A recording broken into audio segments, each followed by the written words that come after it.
Welcome to We're Right Here. I'm Karen Richards with CMB Bank, and today we have my friend Penny Porter, who is CEO of United Way of the Eastern Panhandle.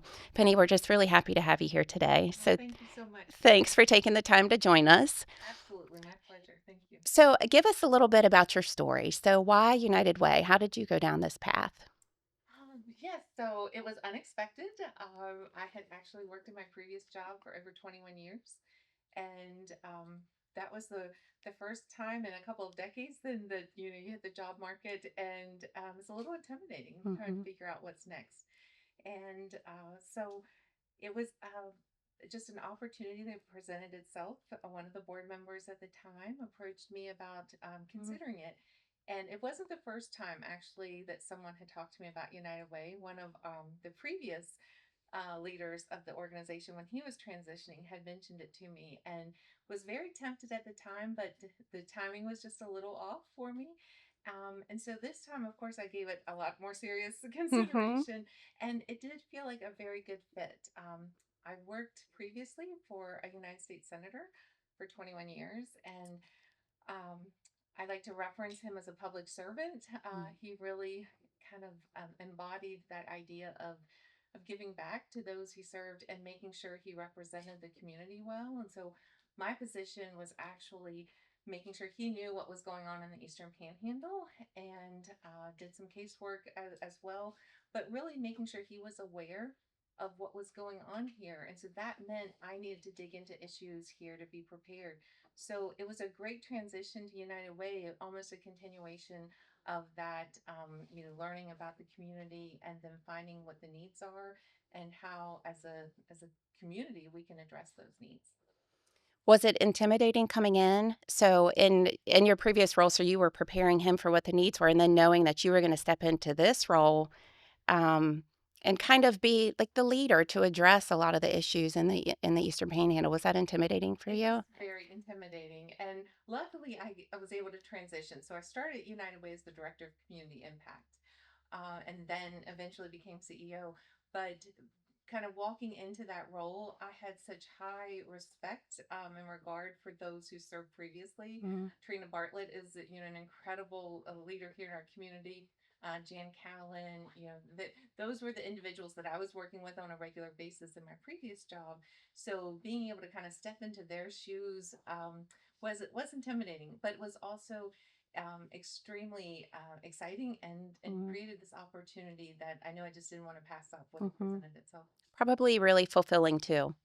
It is. It's very Mhm. fulfilling. It's overwhelming at Mhm. times because the needs are so great, but then you have the opportunity to just work with amazing partners that care so much about our community. And I think it's one of the strengths that we have within the Eastern Panhandle. We really view collaboration, I think, as the skill that important element to work together brings great ideas and innovation and all sorts of things into the mix when you're trying to solve some pretty, Yeah. pretty overwhelming challenges. Yeah. And we'll get into some of those challenges here in a bit. So what's something about your position as CEO that might surprise someone? I I would say maybe the misconception that it's all just about raising dollars Mm. and that's it. Because we do so much more than just fundraising. It is really about building partnerships, building that collaboration in order to leverage those investments and make things work. And really listening is a key part of the role for any of our team members at United Way, but definitely trying to better understand what's going on here in our communities. And each one is very different. So, what one might be challenged with in Morgan County may Mm. be very different in Jefferson County or vice versa. So, really trying to understand what the needs are and then how do we go about finding solutions for them. So how do you do that? What are the communication channels? Like how do people reach you? What's the most common way that people are reaching out? Hey, this is what we have going on. So, a variety of channels. So, for individual needs in crisis, we do have West Virginia 211 in our Hmm. office. So, we have a community resource specialist, Marlene Davis, who does a phenomenal job. And that's a 211 is a national number We have it here locally so that when someone calls 211, they connect with Marlene, but that is for local needs. And so that kind of helps us give a kind of keep a pulse on what those needs are here locally. Right now, housing, of course, Mhm. is one of the top needs, shelters of any kind, whether that's rental or mortgage assistance, homelessness needs, so forth, and then utilities, just the cost of living in general is Yep. causing a lot of concern for individuals across all socioeconomic Yep. areas there. Yep. And especially as we move into fall and winter, and then you see homelessness and housing crisis become an even bigger issue. Absolutely. And it does affect everyone. And I want to talk about Alice because it's, I think, one of the most impactful ways that you tell United Way's story is by referencing the Alice report. And, you often say that so many of us are just one paycheck away from a crisis, from not being able to pay that mortgage payment or that electric bill. Absolutely. And Alice, for those that aren't familiar with Alice, Alice is an acronym that stands for Alice Asset Limited Income Constrained Employed. Hmm. And it's an effort that started out of New Jersey, but it's a compilation of data basically that's published in a report for those states that invest in it. And the United Ways of West Virginia decided a few years ago to make that Hmm. investment. We've been fortunate to have the support of several foundations that have helped with that cost, but it shares information about a demographic that's often overlooked. Yep. So it's the individuals and families that are working that are above an income threshold that the federal government would consider poverty, but that is below a budget that would actually allow that family or individual to make ends meet in that specific geographic location. And that's one of the really unique things about Alice, about the data, is that it takes the locality into consideration. So, unfortunately, for a lot of programs, like from the federal or state level, that poverty level is often that deciding factor. A program might be based on eligibility based on those guidelines. Hmm. However, a family of four on that poverty level is going to look very different, kind of their ability to make ends meet if they live in Mingo County or Yeah. McDowell County versus Berkeley County in our state. But also, it's the same whether they're in New York City or Los Angeles. The federal government doesn't have any differences with that level. Versus the Alice report, we look at what does it cost to live in that community, and then we can really dig into why people are struggling, because that family of four might have two children in daycare, and then that budget just goes, very, very high. Or it might be an individual just starting out on their own, but they're struggling. Or it might be a senior that has a lot of health issues. And so all of these things are kind of taken into consideration when establishing the budgets. But it's a demographic that unfortunately is growing, and those needs are very difficult to meet because a lot of times they aren't eligible for Hmm. assistance from programs. And so when they're not eligible and they call into the office, then where do they go next? That's a very difficult Hmm. situation and very frustrating for those that are trying to help, because our resources are limited. And like I said, we do have the benefit of great collaboration. So we have something else called the Regional Resource Connection, and that RRC model tries to really leverage investment and build packages to Hmm. assist. But just to give you an idea, so far this year in Berkeley County alone, we have seen well over $1 million in requests, upwards of over $1.2 million, just from the individuals that have found their way to the RRC, and we've only been able to meet about 330,000 of that. So that's the question: Yeah. what's happening to those individuals? And unfortunately, we're seeing more turn to having to sleep in their cars, or Hmm. to do whatever it takes to be able to try to survive. Hmm. And that's what makes the job so difficult, right? Yeah. It's difficult, but also rewarding and meaningful. I Hmm. think I'm hope that all of our team members feel the importance of this work, and our donors feel that that by contributing to United Way or any of our nonprofit partners, that they really are being part of the solution of trying to make an impact here in this place we call home. Hmm.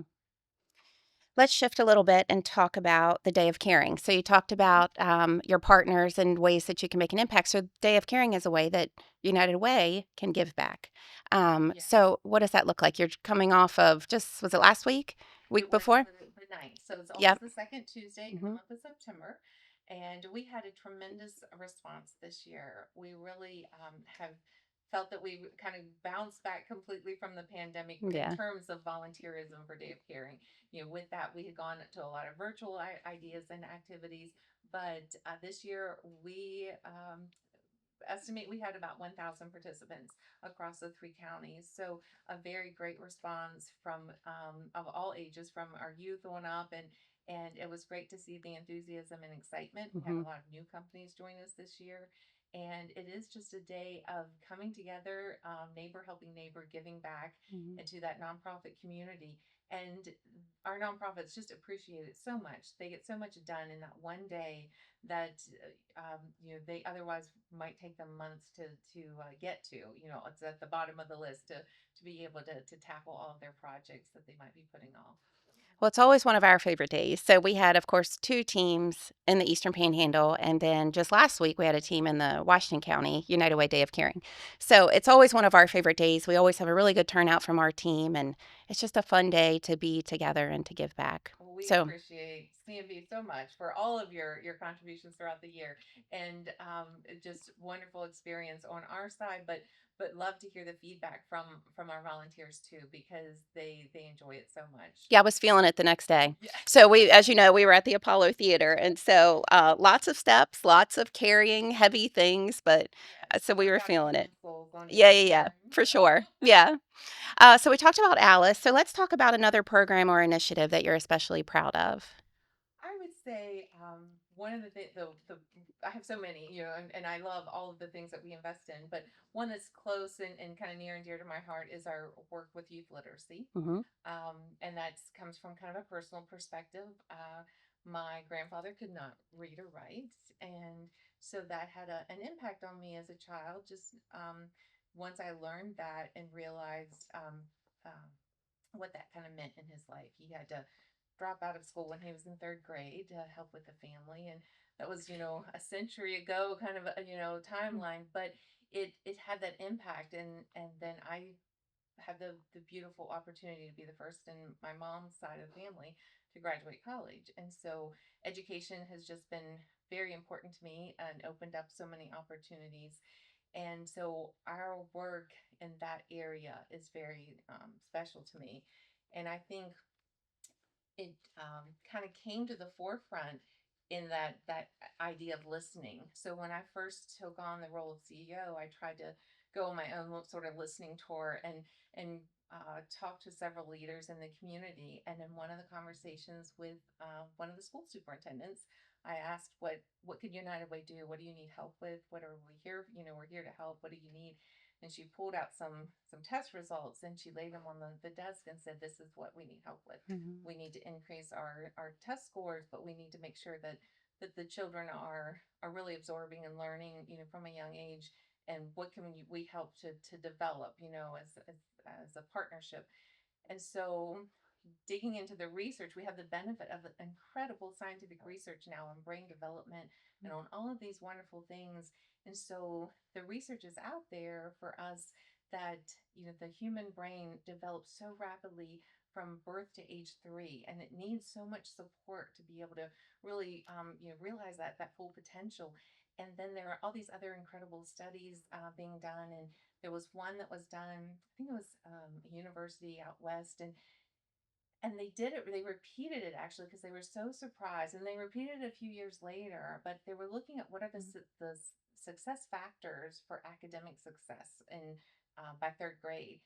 And it wasn't what they expected. It wasn't like academic achievement of parents, it wasn't where they lived, it wasn't you know, the type of school they went to. The number one factor that came back time and time again was the number of books in a child's home. And so when we were starting to look at how do we find our small piece of the puzzle to help that school superintendent and to help our youth in our community, we're investing in lots of things. So we're investing in the current needs, you know, in different youth programs. But we decided to try to go back to the root of that issue, go back to early childhood development and getting books into the hands of children.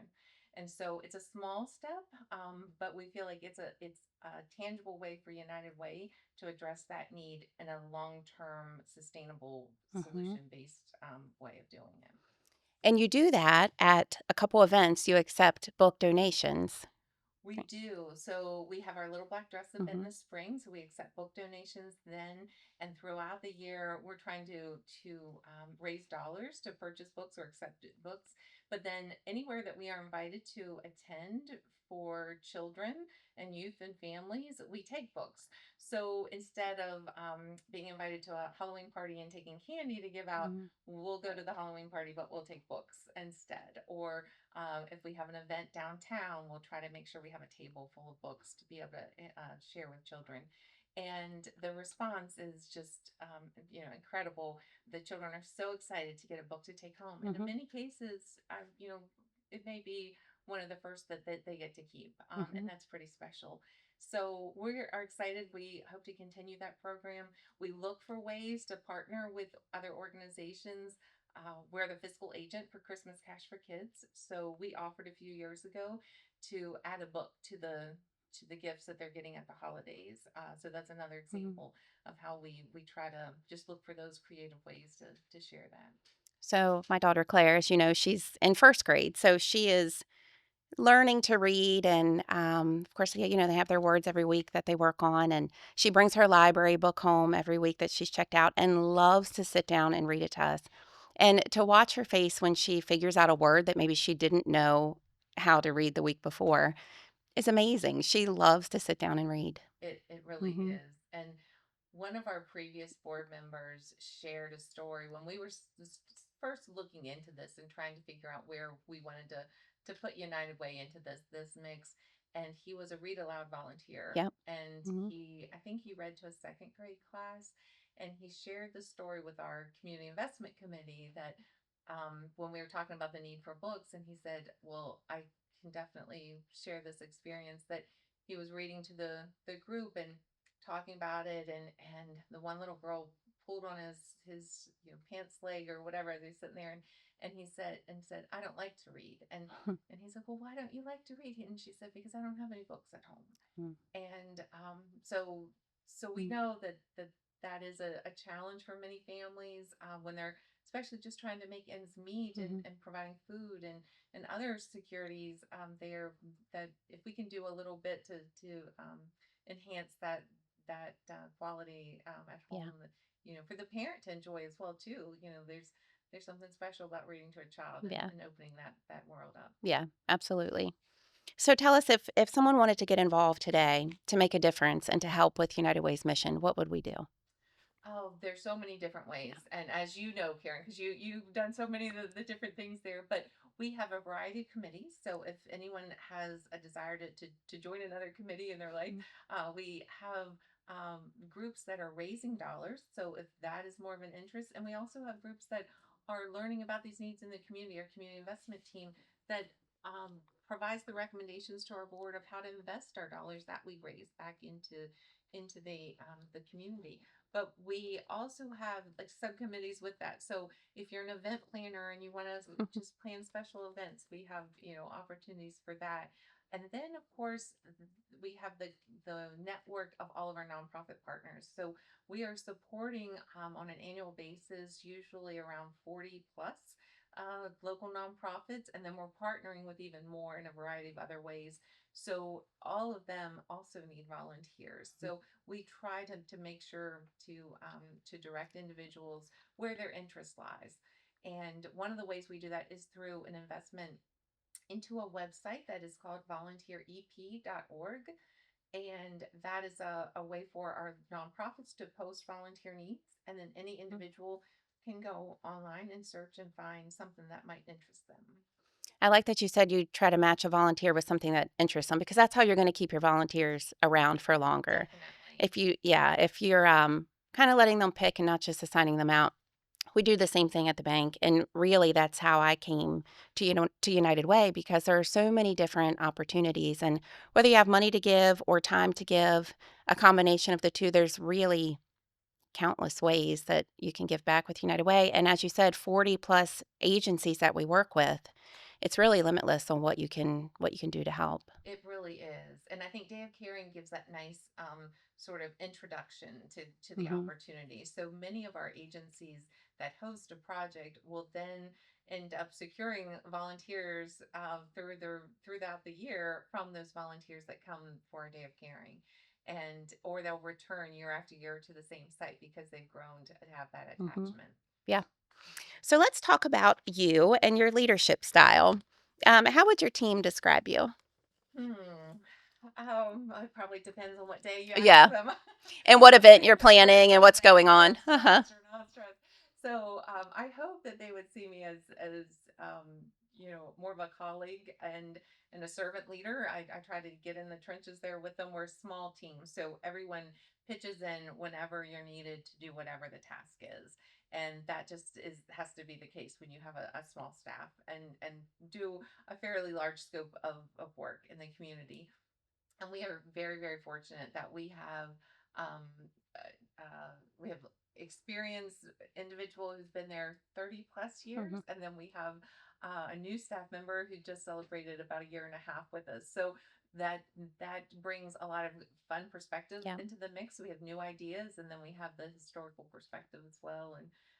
And all of our employees just care so much about the work that they do. They're awesome. You have a good mix We do. of the We have a team great there. mix. Well, I Yes. would definitely describe you as a servant leader. I don't know that there's anything that you won't jump in and do. Thank you. So, how do you keep your team inspired? So, the work sometimes can feel heavy, I'm sure, and probably hard not to take home with you. So, how do you keep them inspired? I think it is very, very challenging. And I think, um, I don't know that I inspire them as much as just seeing the impact of United Way's Hmm. work. So when they are able to hear from one of our nonprofit leaders to be able to share. We just had someone come into our board meeting yesterday to talk about their organization to kind of share how our United Way funding is making a difference, but that particular organization, when I walked in this morning, one of our staff members said, I really enjoyed that. I really appreciated hearing all of the things that they're doing. So I think just making sure they see that loop, that Hmm. everything that we do is making an impact, and it's in a variety of ways. And sometimes we might see it immediately, but sometimes it may take a little while too. Yeah, which helps them, I think, helps your team members to see how they contribute to the overall initiative, which is good. And so Absolutely. that presentation then was set up by the Community Impact Committee. Would that be right? Yes, So, yeah, which is a great place to volunteer too it if is. someone's looking for a committee. Absolutely. Yes. So, tell us one challenge that you faced as a CEO. I would say probably early on, right after I took on the role, there was already a momentum going to change the combined federal campaign.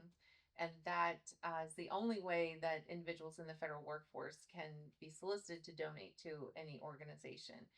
And in the past, it had made up a very significant portion of our local United Way budget. So, on average, probably about 40% of our budget. So, on $1 million budget, you were looking at an annual stream of income there of about 400,000.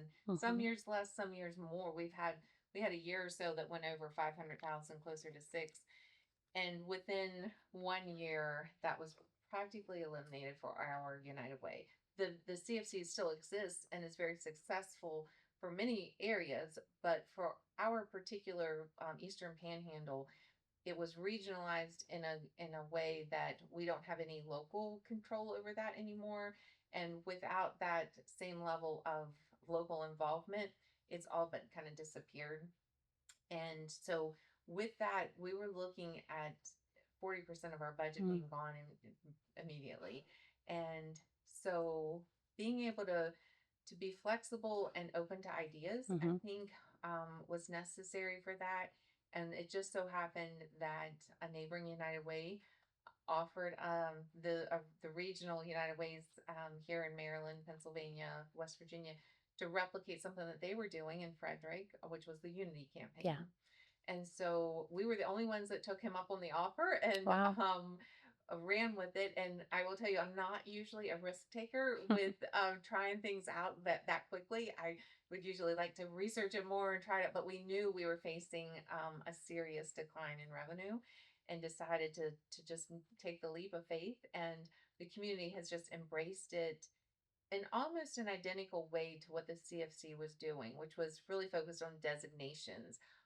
Majority of our work in the fall, especially, is for undesignated gifts, so that we can accommodate the grant requests that we get from our nonprofits. But the CFC was primarily designations that were coming in where the donors already chose where to give, and that's what Hmm. our Unity Hmm. campaign really focuses on. How long have we been doing Unity? About five. This will be year five. 5? Yeah. It, but it already I feels like it's been around Yeah, forever. I think Hmm. maybe we're going on year six, I think, coming up. Okay. So Hmm. yes, it feels like it's Hmm. been there all along Yep. because it's been so, widely, received in the community all across our three counties. They've embraced it, and it is still application based, so an agency applies to participate. So that allows our CI team to make sure we're looking at 501c3 status. We're looking at Hmm. 990s. We're doing that homework there to make sure before they're approved. But then it is a campaign where we're also trying to empower and strengthen the nonprofits and their fundraising skills that they can carry on throughout the year. Sure. Hmm. So give us one specific story that really captures the heart of United Way. Wow. There's so many. And well, speaking of day of caring, so since that Mhm. was kind of on our mind here earlier, um, we hear this story in other instances, but certainly it came about with one of our volunteers. And this was actually last year during Day of Caring, but we've heard it again repeated because so many times people will give back because they were a recipient earlier. Mhm. So this volunteer, I had visited the site and was thanking them, and he stopped and said, "No, thank you for giving me this opportunity to give back because when I was a child, um, I was in a situation that my family needed assistance, and United Way was there and helped us. And so it's beautiful to see that circle Yeah. of an individual that was helped and being able to help others. So Mhm. I think that is at the heart of United Way. We say United Way is all about creating opportunities so that all can thrive. And he was doing his part then Mhm. to circle that back around. And we see that play out then in everyday instances Yeah. in other ways too.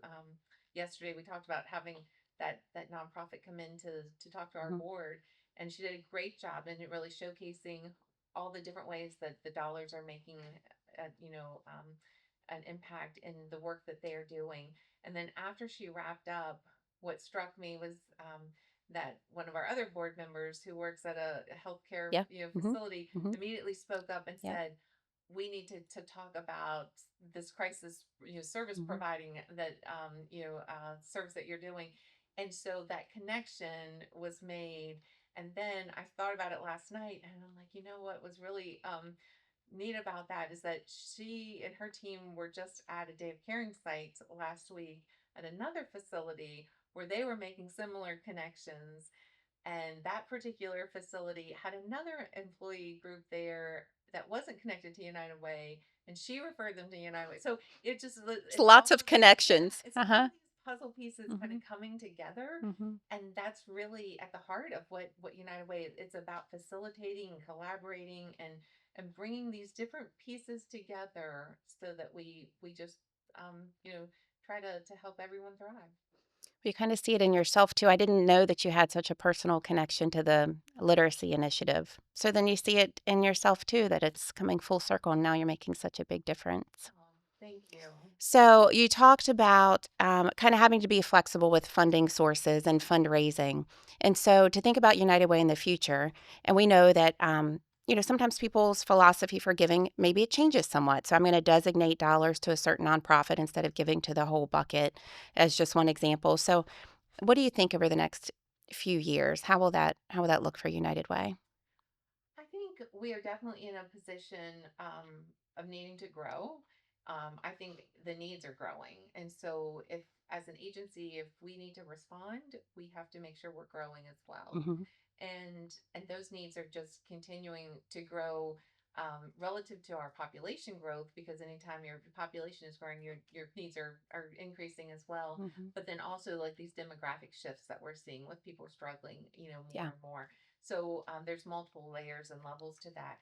But I think for us, what I would love to see is us growing in a lot of different ways, capacity wise, making sure we're bringing in more of those undesignated dollars, because the grant requests are just increasing so much because our agencies are trying to find other revenue sources Mhm. as their revenue streams are changing and decreasing in some instances. So we are getting more requests. So obviously we need to increase the dollars raised, but then also we want to make sure we're addressing our own sustainability. So I would love to see us really focus on, while at the same time growing to meet that immediate need, also addressing our vehicle that we have that a previous board established years ago, and that's a fund at the Community Foundation, Mhm. Eastern West Virginia Community Foundation. So they had the vision to establish those funds for the purpose of sustainability of United Way, because decades ago there were individuals that believed in it and wanted to make sure that it was going to last. And so I think we need to do our part now to make that fund grow, and so that it can do what its intent was.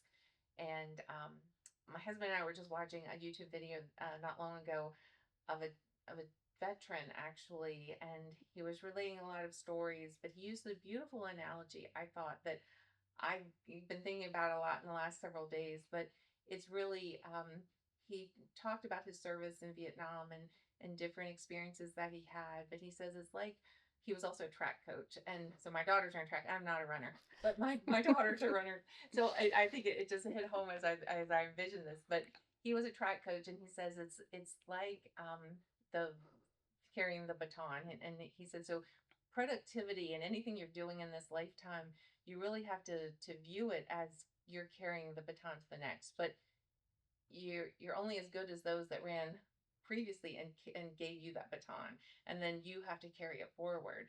And so he was using the analysis that and I guess there have been studies done about this, that individual track runners will often do better in that relay than they will in their own individual Mm. race, because of that philosophy that you want to make sure you're doing your part as a team.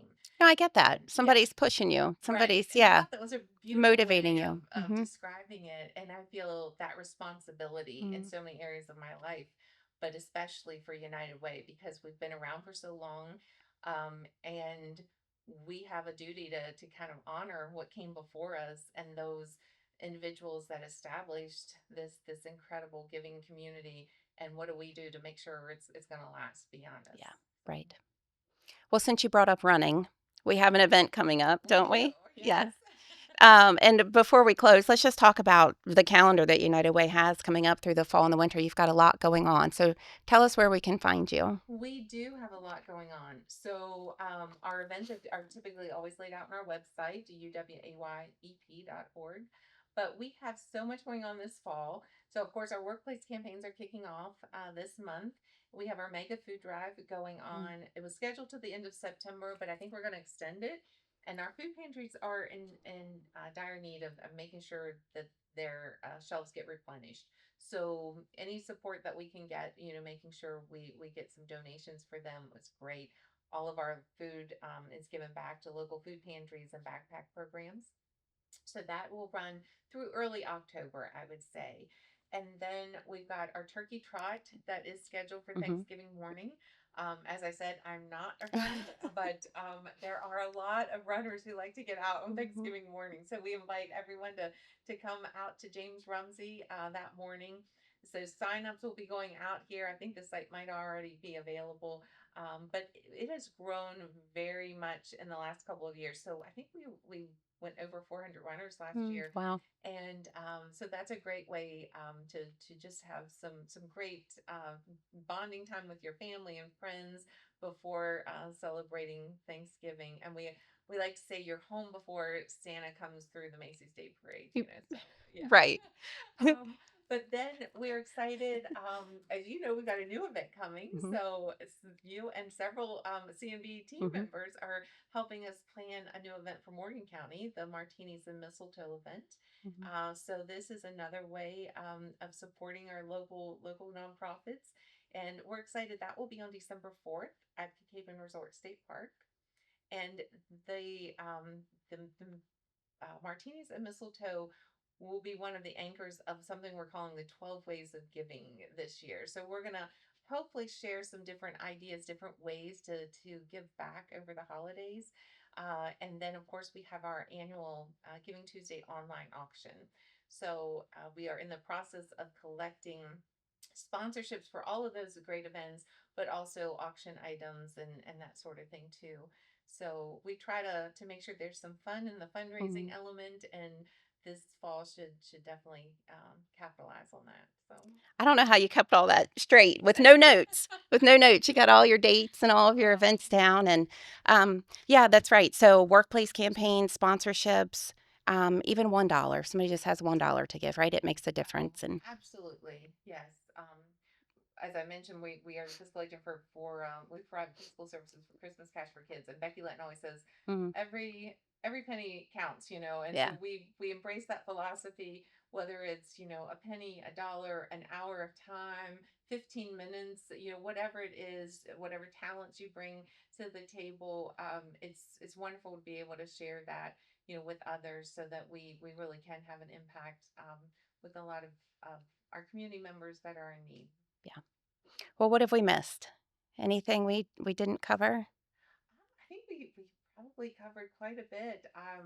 I think I am just always inspired by our local community. Mm, The generosity that exists and the willingness to want to create change and create opportunities is powerful. And I am so excited for what the future does hold. That I think we've got a lot that we are going to be able to do, as United Way, but also just as the Eastern Panhandle community. mhm. And we're also excited. We have a lot of things coming up for 2026 and beyond. So it's an exciting time, I think. Yeah, I think so too.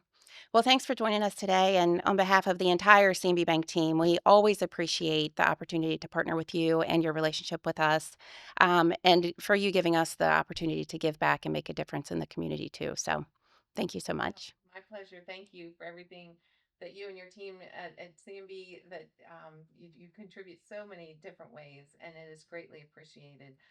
You're really the community bank. That word community is in there for a reason, and we are just so lucky to have CMB and so many great partners Yep. here in the Eastern Panhandle. So Yep. very grateful for that. Thank you. All righty. Well, that does it for this episode of We're Right Here. Thanks for watching.